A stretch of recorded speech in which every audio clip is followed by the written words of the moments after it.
The Scots-Irish frontier experience was forged in a crucible of insecurity. Decades of raids, shifting alliances, and a distant authority that offered little protection had taught them a harsh lesson. Liberty was not a gift from afar.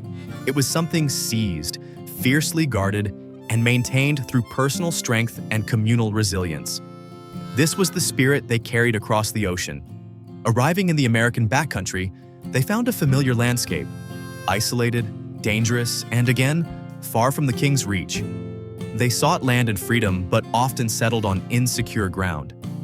Unlike the Puritans who built their city on a hill with a strong central government, or the Quakers with their pacifist principles and ordered society, the Scots-Irish built their freedom from the ground up. Their institutions were kin, custom, and the rifle. Authority was earned, not inherited, and justice was often swift and personal. This was a society where autonomy was paramount.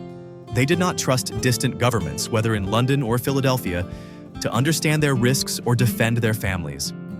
They had learned to trust themselves, their neighbors, and their God. Before they came to America, they had already learned a hard lesson.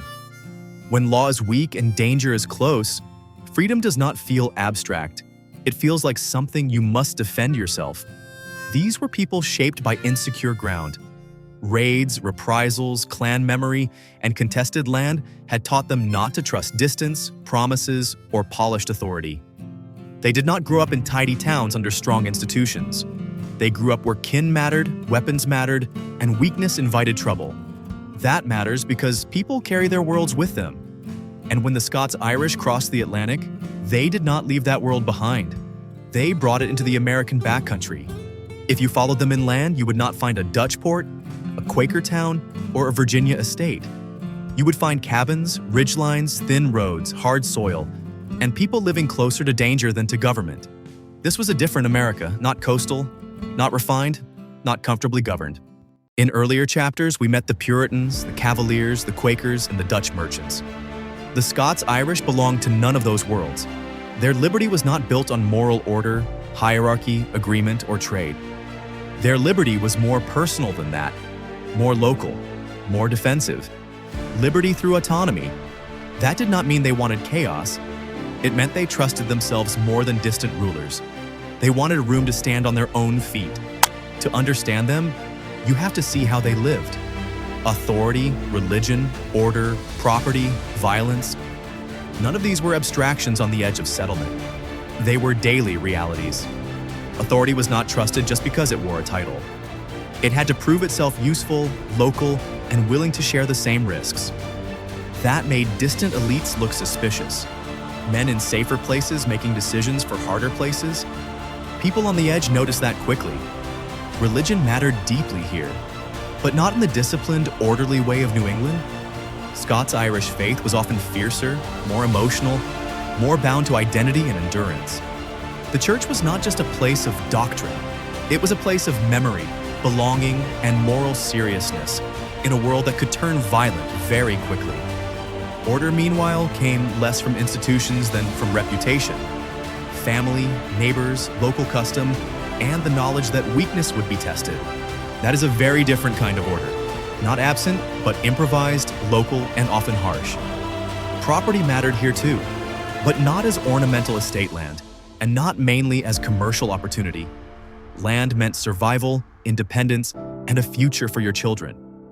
A patch of land could mean meat in winter, crops in summer, and freedom from dependence.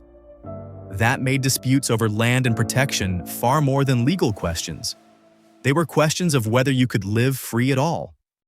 And then there was violence, not celebrated as a theory, but accepted as part of life. On the frontier, force was never far away. Raids, reprisals, feuds, and defense all shaped the imagination of the backcountry. A people raised this way would never see politics the same way as a port city or a plantation. This is what made the Scots-Irish so distinct. They were trying to secure liberty where institutions were weakest, and sometimes where they barely existed at all. That required resilience. It also required a high tolerance for friction. People who must govern themselves locally often become hard to govern from far away. And this is where the pressure enters, because the backcountry was rarely protected as well as it was taxed, counted, or ordered from the coast.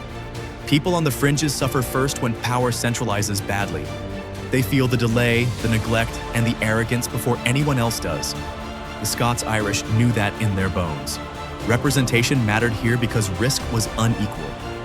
Men making decisions in safer places did not always understand what life cost on the edge. That is one reason suspicion of distant authority ran so deep.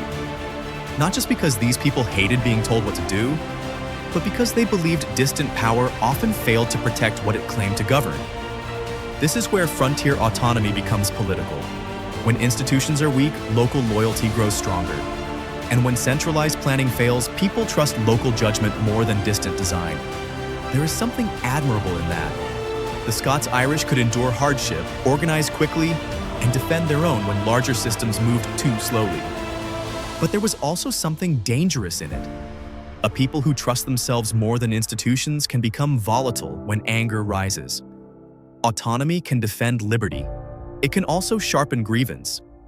Their courage was real, their endurance was real, and so were their resentments. The Scots-Irish carried a powerful sense of honor. They also carried a willingness to answer insult, threat, or neglect directly. That made compromise harder once conflict had fully arrived. That is where this faction stood apart. Other colonial worlds, however imperfectly, built more restraint into daily life. The Scots-Irish built more of their liberty around direct response, local loyalty, and the refusal to back down. Self-government requires more than courage.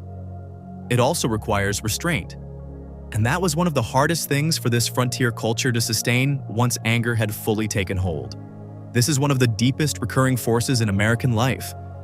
A people shaped where institutions were thin will always ask a hard question. Why should I trust rulers who do not share my risks? The Puritans built liberty through moral order. The Cavaliers built it through hierarchy.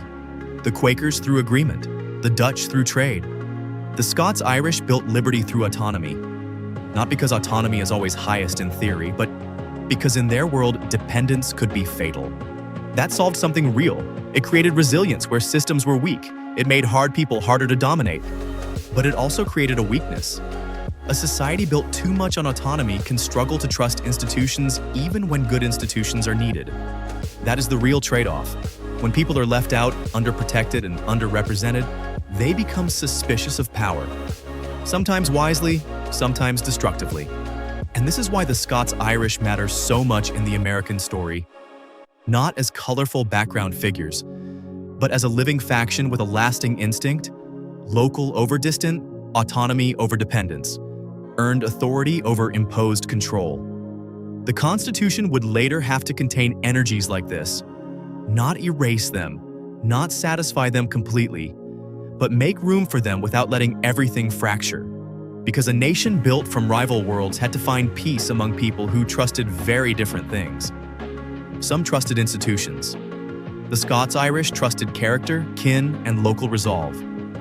And that leaves the question they still force us to ask.